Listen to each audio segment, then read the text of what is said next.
I am not here to tell you that using narrow handlebars is bad. Definitely not. But in all of this talk about bar width, there is one thing that is rarely mentioned, and I want to set that straight.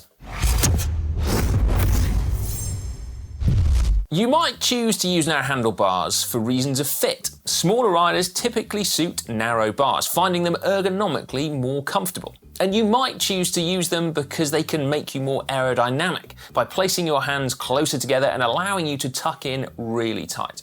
But while both of these are true and are very good reasons for using narrow handlebars, there is a third factor at play, and it's one that is rarely talked about.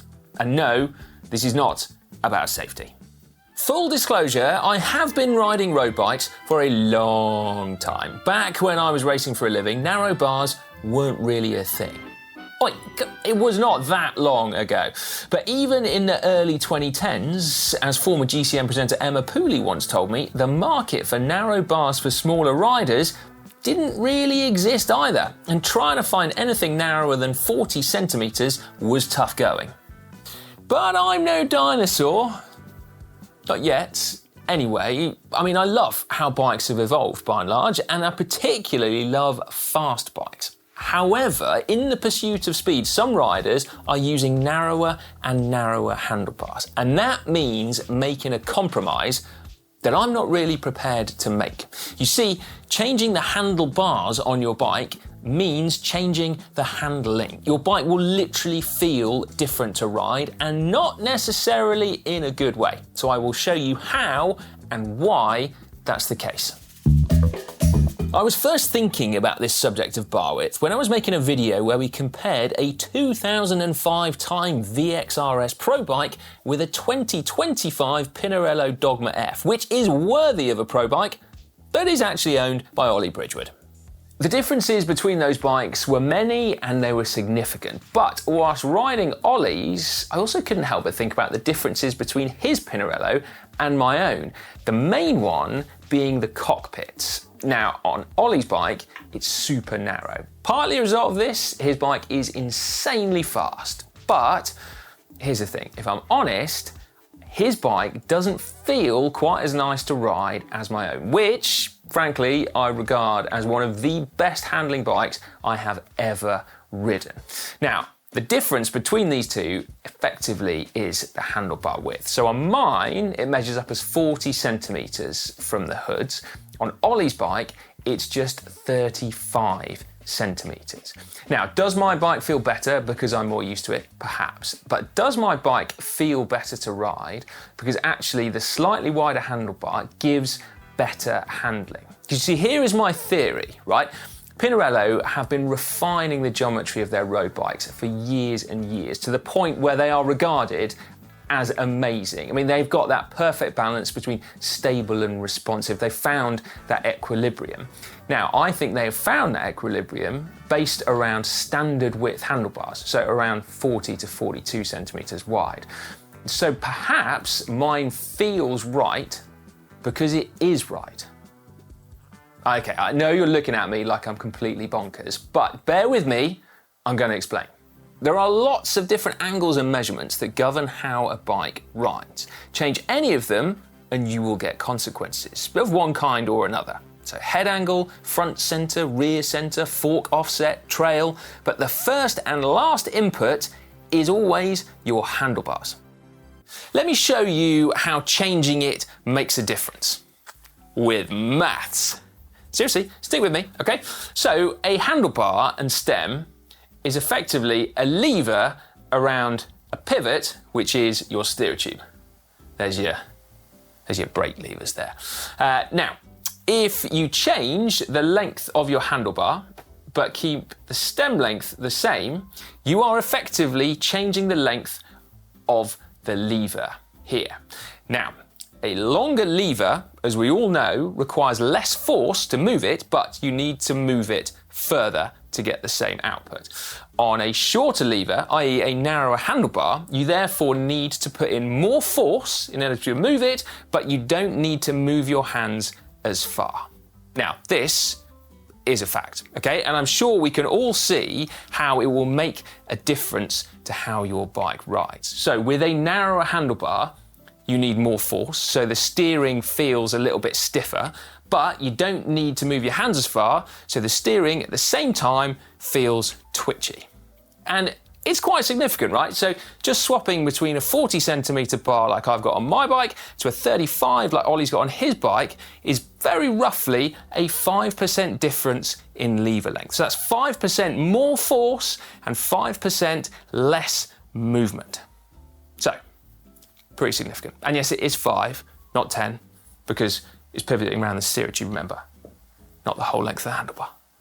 Now you might think, well, 5%, that doesn't really matter, not round the occasional corner. But here's the thing, right? You don't just steer a bike when you're going around a corner. We are constantly steering, because when we ride, we're in a perpetual state of imbalance. Some of us, perhaps more than others, but all of us can only maintain balance by steering the bike.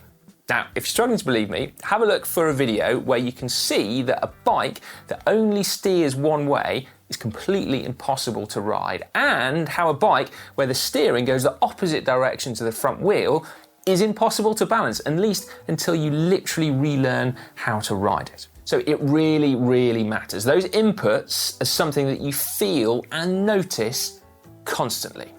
And this isn't just me, by the way. I have checked in with top custom frame builder Tom Sturdy to see what he thinks. And whilst perhaps he thinks that I'm being somewhat of a princess, he did ultimately agree. Pretty much, I think. You be the judge.